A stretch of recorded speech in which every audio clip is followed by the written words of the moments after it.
ಅಡುಗೆಗಳು ಚಾನಲ್ಗೆ ಸ್ವಾಗತ. ಇವತ್ತು ನಾನು ಪೆಪ್ಪರ್ ಚಿಕನ್ ಮಾಡ್ತಾಯಿದ್ದೀನಿ.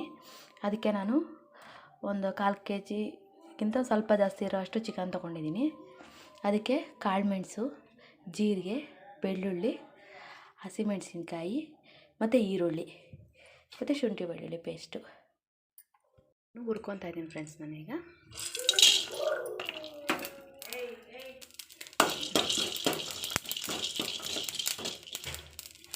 ಸಾಕು ಫ್ರೆಂಡ್ಸ್, ಆಗಿದೆ ಇದು.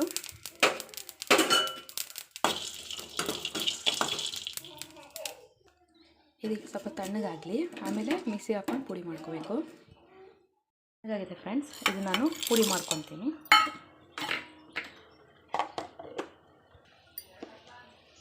ಈಗ ಬಂದಿದೆ ಫ್ರೆಂಡ್ಸ್, ಇದು ಇಷ್ಟಾಗಿದೆ ಫ್ರೆಂಡ್ಸ್. ಎಣ್ಣೆ ಹಾಕ್ಕೊತಾ ಇದ್ದೀನಿ ಫ್ರೆಂಡ್ಸ್. ಇದು ಈರುಳ್ಳಿ ಹಸಿಮೆಣಸಿನಕಾಯಿ ಹಾಕ್ತಾಯಿದ್ದೀನಿ. ಚೆನ್ನಾಗಿ ಹುರ್ಕೊಬೇಕು. ಬೆಳ್ಳುಳ್ಳಿ ಪೇಸ್ಟ್ ಹಾಕ್ಕೊತಾ ಇದ್ದೀನಿ ನಾನು.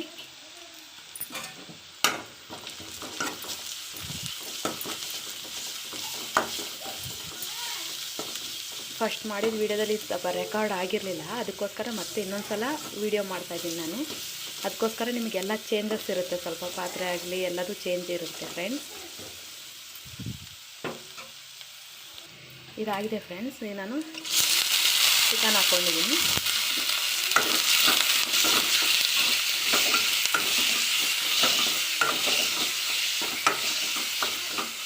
ಪುಡಿ ಹಾಕ್ತಾಯಿದ್ದೀನಿ ಫ್ರೆಂಡ್ಸ್. ಸ್ವಲ್ಪ ಉಪ್ಪು ಹಾಕ್ತಾಯಿದ್ದೀನಿ.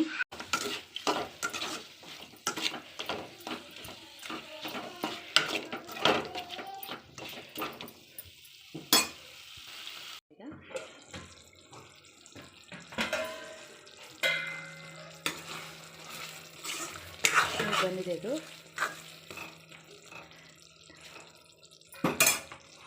ಇದಕ್ಕೆ ನಾನು ಸ್ವಲ್ಪ ನೀರು ಹಾಕ್ಕೊತಾ ಇದ್ದೀನಿ. ಇದು ಸ್ವಲ್ಪ ಚೆನ್ನಾಗಿ ಬೇಯ್ದಿದ್ದು.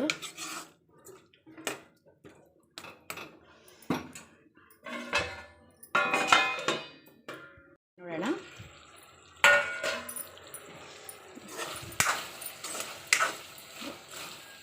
ಇಷ್ಟಾಗಿದೆ ಫ್ರೆಂಡ್ಸ್. ಇದು ಚಿಕನ್ ಬೆಂದಿದೆ ನೋಡ್ಕೊಬೇಕು. ಇದು ನನ್ನ ಚಿಕನ್ ಬೆಂದಿದೆ. ನಾನೀಗ ಮಾಡ್ಕೊಂಡಿರೋ ಪುಡಿ ಹಾಕ್ಕೊತಾ ಇದ್ದೀನಿ. ಕೆಲವರು ಖಾರ ಜಾಸ್ತಿ ಇಷ್ಟಪಡೋರು ಇನ್ನೊಂಚೂರು ಜಾಸ್ತಿ ಹಾಕ್ಕೊಳ್ಳಿ. ನೀವು ಇದಕ್ಕೇನೆ ಸ್ವಲ್ಪ ಕರ್ಬೇವಿನ ಸೊಪ್ಪನ್ನ ಹುರಿದು ಕೂಡ ಹಾಕ್ಕೊಬೋದು, ಫ್ರೈ ಮಾಡಿ. ಇದು ನಾನು ಮಕ್ಕಳು ತಿಂತಾರೆ, ಅದಕ್ಕೋಸ್ಕರ ಕಡಿಮೆ ಹಾಕಿದ್ದೀನಿ ಖಾರನ ನಾನು. ನಿಮಗೆ ಜಾಸ್ತಿ ಬೇಕಾದವರು ಕಾಳುಮೆಣಸನ್ನ ಇನ್ನೂ ಸ್ವಲ್ಪ ಜಾಸ್ತಿ ಹಾಕ್ಕೊಳ್ಳಿ. ಇದನ್ನು ಹಾಕಿ ಆಫ್ ಮಾಡ್ಬೋದು.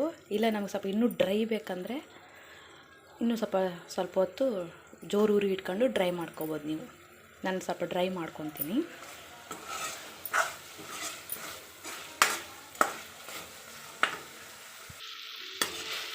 ಈ ಹದಕ್ಕೆ ಬಂದಿದೆ ಫ್ರೆಂಡ್ಸ್. ಇಷ್ಟ ಆದರೆ ಸಾಕು. ಇದು ತಿಳಿಸಾರ ಜೊತೆ ಎಲ್ಲ ತುಂಬ ಚೆನ್ನಾಗಿರುತ್ತೆ. ಇದು ನಾನು ಆಫ್ ಮಾಡ್ತಾಯಿದ್ದೀನಿ. ಇದಾಗಿದೆ ಫ್ರೆಂಡ್ಸ್. ಇದು ನೀವು ತಿಳಿಸಾರ ಜೊತೆ ಎಲ್ಲ ತುಂಬ ಚೆನ್ನಾಗಿರುತ್ತೆ, ಬೇಳೆ ಸಾರು ಜೊತೆ ಎಲ್ಲ. ನನ್ನ ವೀಡಿಯೋ ನೋಡ್ತಾ ಇರೋ ಎಲ್ಲರಿಗೂ thank you so much friends. ದಯವಿಟ್ಟು ಒಂದು ಲೈಕ್ ಕೊಡಿ, ಸಬ್ಸ್ಕ್ರೈಬ್ ಮಾಡಿ.